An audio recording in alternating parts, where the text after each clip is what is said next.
जबलपुर से पहली बड़ी खबर है। नीट परीक्षा मामले पर हाईकोर्ट में सुनवाई हुई है।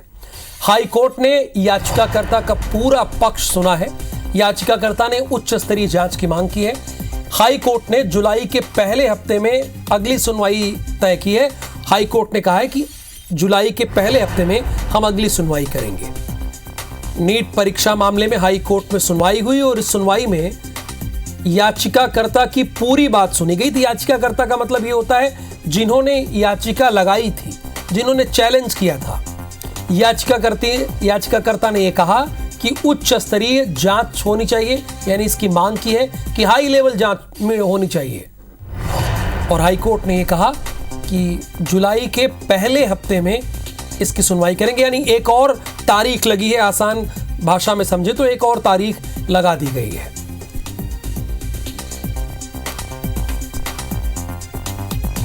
याचिकाकर्ता की तरफ से यह कहा गया है हाईकोर्ट ने जुलाई के पहले हफ्ते में तय की है अगली सुनवाई, यानी अभी तारीख नहीं आई है। ये 1 से 7 तारीख तक की कभी भी डेट लग सकती है।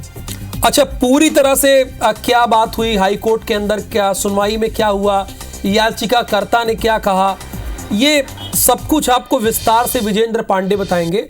चूंकि वो मौजूद भी वहां पर थे या उनके इन्फॉर्मर रहे होंगे, लेकिन उनको सारी जानकारी है।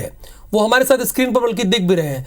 विजेंद्र, जरा बताइए, चूंकि पूरा देश और मध्य प्रदेश ये आपके जरिए सुनना चाहता है, चूंकि नीट का मामला तो जानते ही हैं, वैसे इस समय ज्वलंत मुद्दा है।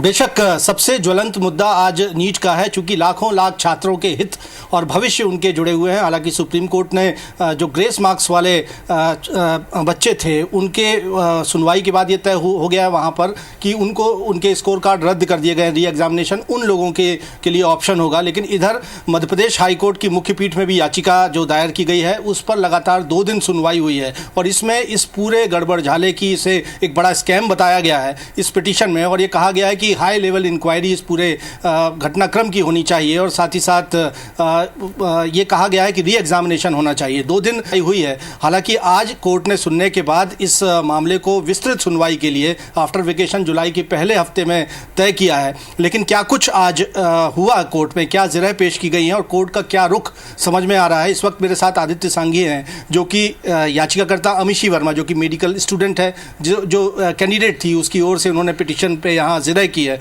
उनसे ही जानना चाहते हैं। आज हाई कोर्ट में आपने लगातार 2 दिन पक्ष रखा, आज कोर्ट का रुख क्या था, क्या कहते हुए कोर्ट ने अब ये जुलाई के लिए विस्तृत सुनवाई करना तय किया? ये ग्रीष्म अवकाश चल रहा है तो वेकेशन बेंच के सामने मैंने अपने बहस में यही कहा कि जहाँ तक ये जो नीट का मामला है ये एक बहुत ही गंभीर मामला है। इसमें हाई लेवल इंक्वायरी कराना ज़रूरी है क्योंकि ये जो 1563 बच्चों को ग्रेस मार्क्स कम करने का सवाल है, मैं इससे सहमत नहीं हूँ। ये पूरा एक आई वॉश है, तो इसलिए एक हाई लेवल इंक्वायरी की ज़रूरत है और एक रिकंडक्ट ऑफ एग्जामिनेशन की ज़रूरत है।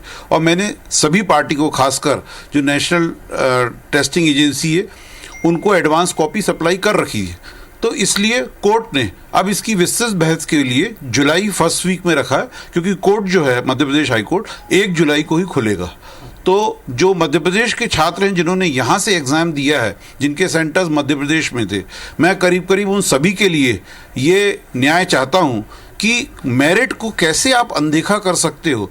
आप ये कैमोफ्लेज नहीं कर सकते कि कहीं आप 1560 बच्चों को सिर्फ आप रीटेस्ट के लिए बुला रहे हो। नहीं, it should be A complete retest, मेरा कहना है। और इस पे बहुत हाई लेवल इंक्वायरी इसलिए ज़रूरी है कि नीट जैसे एग्जामिनेशन को कहीं आप कटघरे में खड़े कर दोगे और क्लाउड के अंदर ले आओगे तो बच्चों का भविष्य और बच्चों का कॉन्फिडेंस हिल जाएगा। आपको इस एग्जामिनेशन को उसी तरह कराना है जैसे यूपीएससी कराता आईएएस का एग्जामिनेशन, उस तरह से आपको फुल प्रूफ एग्जामिनेशन की ज़रूरत है। लेकिन पिछले शायद 3-4 सालों से ये हवा उड़ रही थी और देखा जा रहा था कि नीट में गड़बड़ियाँ हैं, लेकिन इस बार साफ साफ समझ में आ गया and the cat is out of the bag.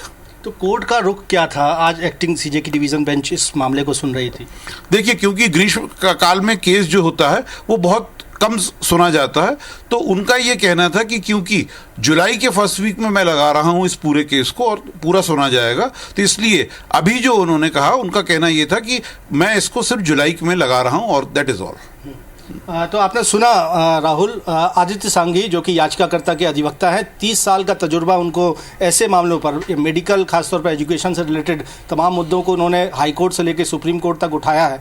वो कह रहे हैं कि उच्च स्तरीय जांच की ज़रूरत है और इसी बिंदु पर आज हाई कोर्ट में उन्होंने बड़े विस्तार से जिरह की है। कोर्ट ने इसे गंभीरता से सुना भी है, लेकिन चूंकि समर वेकेशन है, लिहाजा आफ्टर वेकेशन जुलाई के फर्स्ट वीक में हाई कोर्ट ने इस मामले को लिस्ट किया है और तब देखना होगा कि हाई कोर्ट इस पर क्या कुछ रुख अख्तियार करता है। लेकिन 2 दिन की सुनवाई यहाँ पर हुई है, महत्वपूर्ण तथ्य उसमें पेश किए गए हैं और चूंकि याचिकाकर्ता की ओर से advance copy NTA national testing agency केंद्र सरकार को भेजी गई थी, लिहाजा बहुत मुमकिन है कि जब फर्स्ट वीक में जुलाई के इस मामले की अगली सुनवाई होगी तो उनकी ओर से भी जवाब पेश किया जाएगा। वो तमाम बिंदु जो इस याचिका में उठाए गए हैं, जिनके जरिए इस नीट में फर्जीवाड़े होने की बात कही गई है, एक स्कैम होने की बात कही गई है, ये कहा गया है कि कैसे 67 जो स्टूडेंट्स हैं उन्होंने वो टॉपर्स बन गए, जबकि 2022 में सिर्फ 1 टॉपर था, 2023 में 2 टॉपर थे, इस बार 67 टॉपर निकलकर सामने आए। एक ही एग्जामिनेशन सेंटर यही तो बहुत बड़ा सवाल है ना विजेंद्र, बहुत बड़ा यही सवाल है। हम और आप तो नेशनल टेस्ट एजेंसी कह रहे हैं, बाकी क्या चर्चा कर रहे हैं ये किसी से छिपा नहीं है, चूंकि अब लोगों का बहुत यकीन नहीं रह गया है। कई फैक्टर हैं, चूंकि आप ही बता रहे हैं कि एक पायदान पर, यानी पहली पायदान पर 1 हो गए, 2 हो गए, लेकिन 67 लोग कैसे हो सकते हैं? हाईएस्ट नंबर 320 हो सकता है, 316, 318 और 19 कैसे हो सकता है? ये सारे वो सवाल हैं जो छात्र जानना चाहते हैं जिन्होंने एग्जाम दिया है।